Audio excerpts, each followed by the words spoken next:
So what should you look for if you're going to go to Yellowstone or maybe another national park where bison have been reintroduced? What do you want to look for in order to enjoy watching bison, even from a distance? The question can be easily answered by Wes Olson's book, Portraits of the Bison. It's an illustrated guide to bison society, and many of the photographs you will find in this book were taken by Wes Olson's wife, Johanne Janelle.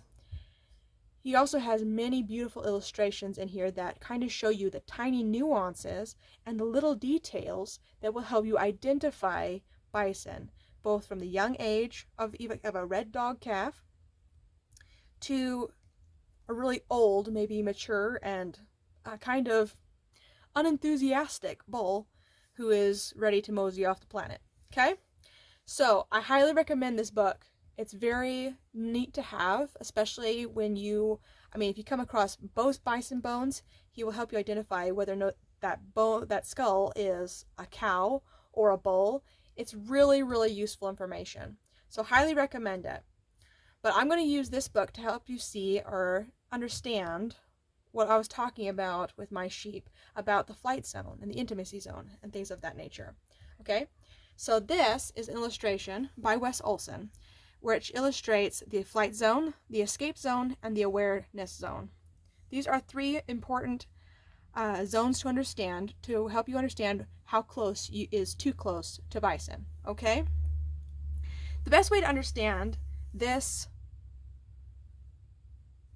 bubble is kind of like the way that we understand a social bubble, right? So, if you have a social bubble, right, you have those friends who can be really close to you, and then you have the strangers who you don't want like right up in your space, right?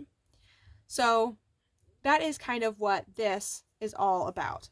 How much space the bison shares with members of its own herd and with people can say a lot about the personality and the temperament of the bison that you are watching. Okay? So keep that in mind. So let's talk about this first outer ring. This is the awareness zone. Wes Olson says that when you are in the awareness zone, the bison's regular behavior, which is grazing, usually with the head down, changes. The bison's head will lift and it will stare at you so that you know that it knows you are too close.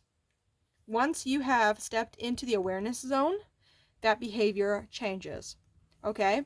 So that is the indicator that you are too close once it takes note. Now I want to say real quick that bison are much more aware than people give them credit for. Sometimes it looks like they're just milling about, eating grass, and they have no idea what's around them, when the opposite is actually true. They can be paying a lot of attention with their heads down. Their eyes, as I can tell you, their eyes are built on horizontal so that they can see in a panoramic all the way around, and they have much better view of what's around them when their heads are down.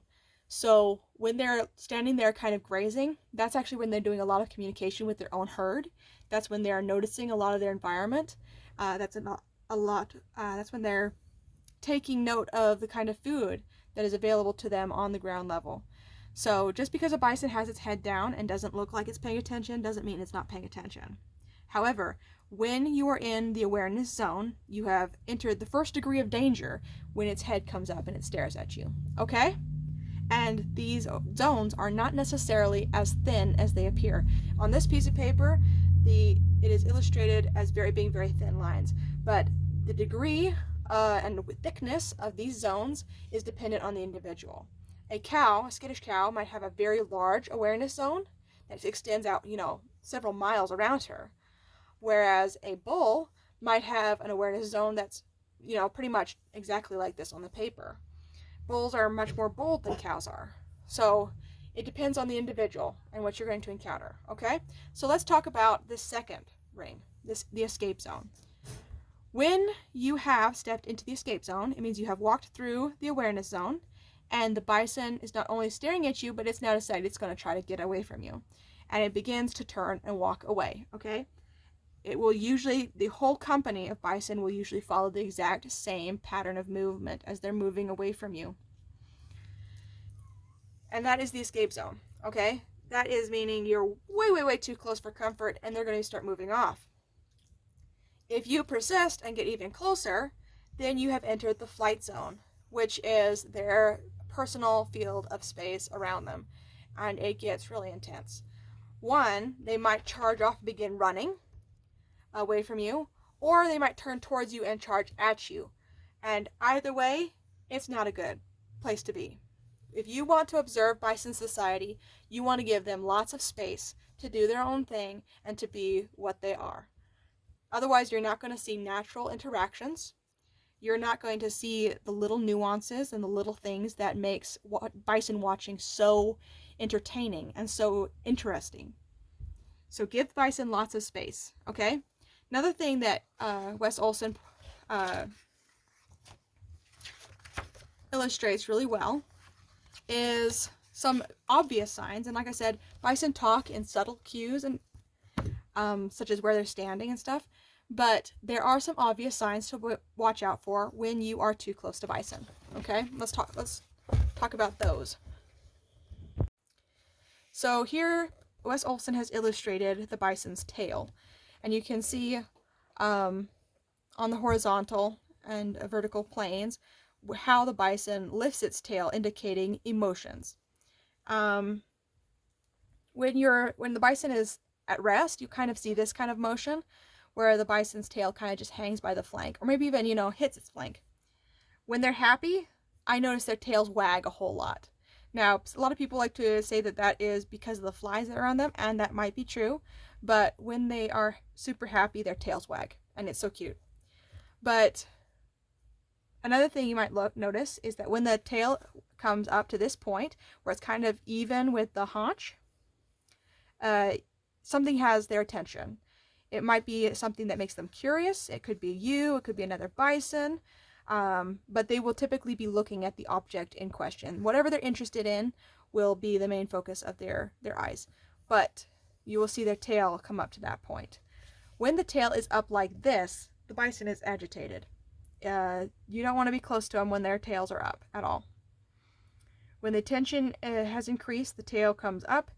And this, you could see this when a bison wants, something that another bison has, like a good wallowing spot. It could be when a breeding age bull approaches a cow in heat. So it's an agitated kind of posture. And nobody wants to see the tail come up to this point. That's a full out charge. I've heard some people describe that the tail actually flicks forward and faces like a scorpion towards the spine when they're really super mad. But you typically don't want to see it come down to that point. So those are some things to keep in mind. Very obvious signs, like I said.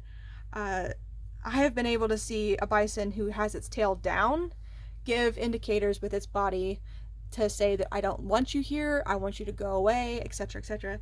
But that is really, really subtle, and it has a lot more to do with where the bison is standing and what its eyes are doing. So they're a lot harder to spot. So if you're new to this, then you're going to be looking at that tail. As you become more acquainted with bison behavior, you can start looking for other more subtle indicators that a bison is upset. So keep this in mind. So we're going to come over here. Like I said, this is a great resource to have. Wes Olson illustrates in beautiful detail little nuances and details that'll help you identify the sex and age of the calves, of the cows, to try to figure out how old the members of the family are, what their position in the hierarchy is, and other beautiful details such as that. Young adult males, young adult females. He compares them side by side so you get a good view of both. He goes all the way up from calf all the way up to bulls, or aged bulls, aged cows, the old matriarchs, how to identify them, how to identify the the Bachelors, etc., etc. So I highly, highly recommend his work. There's one more really cool thing I want to show you, is that he helps you to be able to identify skulls and other bones that you might find in his work. An eye comparison of the size of the eye, the width of the skull, and other those little details like that. How to age them with the teeth. It's really cool stuff. So I highly recommend this book. If you don't have one, if you're going to go look at buffalo, you're going to want this book. Especially if you're new to it. Wes Olson provides a wonderful resource here.